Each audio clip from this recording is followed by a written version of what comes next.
c'est super important dans cette période de garder le sourire et d'essayer de voir le positif là où on peut le trouver.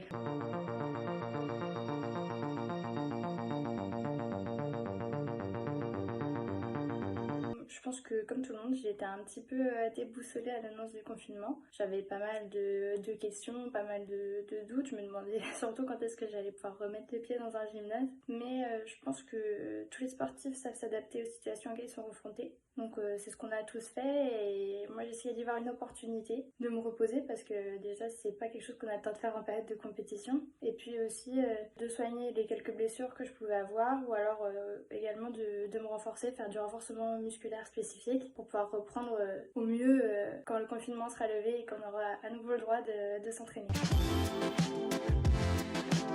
Moi, pendant le confinement, j'ai essayé de garder à peu près le même rythme que j'avais en dehors, histoire de pas trop changer mes habitudes. Je continue à me lever tôt le matin, j'essaye de faire des étirements et du renforcement musculaire que j'avais mis en place avec mon kiné. Ensuite, le reste de la journée, je travaille parce que j'ai encore cours et j'ai des dossiers à rendre, donc c'est vraiment quelque chose que je veux pas négliger, c'est super important. À partir de 17h, 17h30, l'heure habituelle de mon entraînement, je commence mes sessions. Donc c'est des séances de musculation qui sont mises en place par mon entraîneur Thomas Ferragutti. Ça me prend à peu près 2 heures. Et puis ensuite, j'ai le temps de me reposer et de profiter de ma famille. Je pense que comme tout sportif, on est forcément un peu déçu quand on prépare une compétition et qu'elle n'a pas lieu au moment où on l'attendait.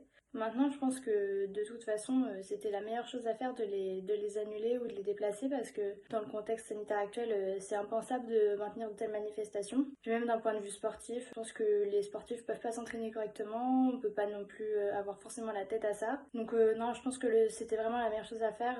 Le principal, c'est d'éradiquer le virus et puis une fois que ce sera bon, on pourra se concentrer sur la compétition et vraiment en profiter.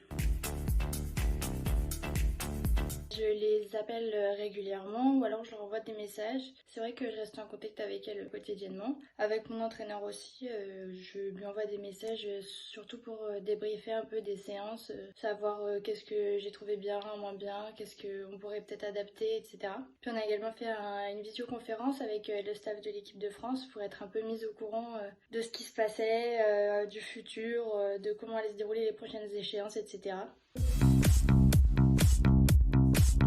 Moi, j'ai pas eu tellement de baisse de morale, hormis le fait que je pouvais plus mettre les pieds dans un gymnase, parce que j'ai beaucoup de chance. Je suis chez mes parents avec ma famille. Aucun de mes proches n'est touché par le coronavirus, donc je suis extrêmement chanceuse. Après, je pense qu'un conseil que je pourrais donner, c'est de rester en contact avec nos proches, avec les gens qu'on aime, les appeler, prendre de leurs nouvelles. Et pour finir, je voudrais avoir une grande pensée pour tout le personnel médical qui œuvre avec toute son énergie pour notre santé, pour sauver les malades. Donc un immense merci. Et également un grand merci à toutes ces personnes qui continuent de travailler aujourd'hui, malgré les risques qu'elles prennent pour leur santé et pour leur vie, justement pour nous permettre à nous de continuer de vivre normalement au mieux possible malgré la situation de confinement. Donc je pense qu'il faut vraiment remercier ces personnes, qu'il faut respecter leur travail et pour ça on n'a qu'une chose à faire, c'est de rester chez nous.